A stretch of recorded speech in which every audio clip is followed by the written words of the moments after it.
الاستاذه قبيله هو ممنوع منعا باتا، منعا باتا. وكنت قلت لك حنا في بدايه التسجيلات، في بدايه السنه كنديروا التسجيلات تاعنا، كان استماره معلومات وكان قانون الداخلي. في القانون الداخلي هذا تاعنا نقولوا باللي الهاتف النقال ممنوع منعا باتا. صحيح. دوكا تبقى حاجات واحد اخرين، دوكا ولينا دوكا حتى دوكا باغ اكزومبل كيف نصيبوا العراقيل كما قالت لك الاستاذه قبيله، قالت لك الاولياء باش يتصلوا بالاولاد تاع بالابناء تاعهم سواء تلميذه او تلميذ. ماهوش كيما نقول لك، ماهوش لازم كيما نقول لك هاتف ذكي كيما هذا. قالت لك الاستاذه باللي نابورت كال تليفون صغير هكا اتصل بالاولياء الاخر. يعني رانا نشوفوا فيها هذه وصح كاينه منها هذه.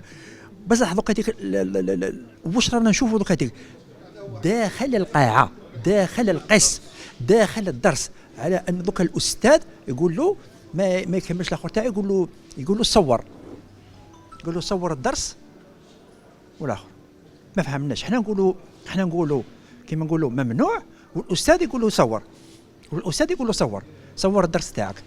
ما فهمناهاش. ممنوع.